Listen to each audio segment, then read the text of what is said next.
A two-day hearing in a London courtroom began today over the fate of Julian Assange, the founder of Wikileaks. At stake is whether he will be extradited to the United States on espionage charges. His case has reopened debate over whether Assange is a journalist and publisher or something more sinister. And many defending him say free speech and an independent press is also at stake.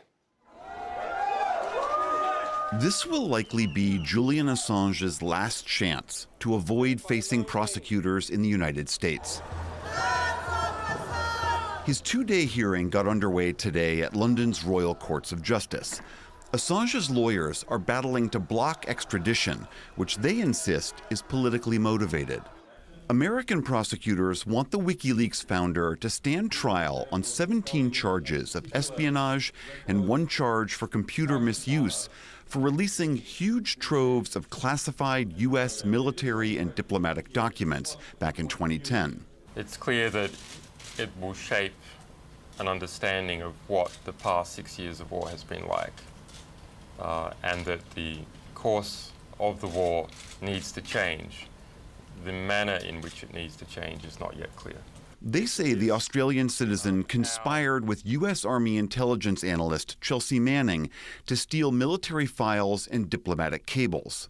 The Justice Department is also separately investigating whether Assange has ties to the Russian government, especially after WikiLeaks published internal emails from the Democratic Party that were stolen by the Russians during the 2016 election. Today, Assange's wife Stella compared his case to that of Russian opposition leader Alexei Navalny, who died in a Russian prison last week.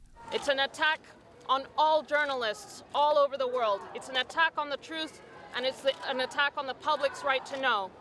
Julian is a political prisoner, and his life is at risk. What happened to Navalny can happen to Julian. Assange's legal troubles also include his arrest by British authorities in 2010 after two women in Sweden accused him of rape and sexual assault. 2 years later, he jumped bail and sequestered himself at the Ecuadorian embassy in London, where he stayed around the clock for 7 years. As WikiLeaks stands under threat, so does the freedom of expression and the health of all our societies. The tiny Ecuadorian mission eventually evicted him in 2019, and British police immediately arrested him for his bail violation years before. He's been held in a maximum security prison in London ever since. Assange's supporters rallied outside the court today, demanding his release and hailing him as a whistleblower who exposed U.S. military wrongdoings in the wars in Iraq and Afghanistan. Assange for us, for me, he's a hero. You know, he's an advocate for truth, peace, justice. It's really important that he's free, not just for journalism, but for everyone that's actually walking this planet. His work affects us because he's exposing injustices throughout the world. Should the British court reject his appeal, Assange could be sent to the U.S. immediately to stand trial. If convicted, he faces up to 175 years in prison. For a closer look at Julian Assange's appeal and the U.S. effort to prosecute him, we get two views. Carrie DeSelle is a senior staff attorney at the Knight First Amendment Institute. Her litigation focuses on freedom of speech on social media and digital age threats to freedom of the press. And Jamil Jaffer, he's a former senior counsel for the House Intelligence Committee who also served in the Justice Department's National Security Division during the George W. Bush administration. Thank you both so much for being here. Carrie, to you first. As I mentioned in that setup there, Assange could be facing 175 years if he were convicted on all of these charges. Do you think he should face prosecution here in the United States? No, I don't. I think regardless of whether or not the UK courts decide to extradite him to the United States, the US Justice Department should drop these charges. They're a direct threat to press freedom here because they could be brought against any national security reporter worth their salt. Jamil, what do you have to say about that? Is he a journalist? Is he a publisher, as his defenders allege? Well, a couple of things, William. One, these charges haven't been brought against any journalist ever in the United States because Julian Assange isn't a real journalist. right? He never has been. He's been a hacker his whole life. He doesn't engage in the normal course of journalistic ethics. He doesn't redact sources. He doesn't try to protect the innocent, right? In fact, all of his disclosures have resulted in more journalists and more human rights activists being under threat abroad than ever before. It's his disclosures that have put those very people, legitimate journalists, at risk. And Kerry, what do you make of that? That there is a distinction here, that he, in one case, helped someone hack into a computer. That is not what a normal national security reporter would do. That may be right, but that's one count of an 18-count superseding indictment. The Justice Department could have left the charges against him at that one count, but they filed an indictment adding 17 counts under the Espionage Act. And the charges under the Espionage Act are for things that typical journalists engage in every day. It's soliciting information from confidential sources, obtaining that information, and then publishing it. So regardless of whether or not Assange himself qualifies as a journalist, it doesn't matter when it comes to this particular prosecution, because these charges could be brought against your average journalist. Jamil, I wonder if you would help your take on this distinction between being a journalist and between being a hacker, as he says. Does he fall under the First Amendment in any way, in your mind? Well, one, he's not a U.S. citizen, so he doesn't actually have rights under the U.S. Constitution. Now, he's being brought here, prosecuted here. Presumably, those rights will apply once he's here and in our courts. But having published from abroad, he doesn't actually have First Amendment rights.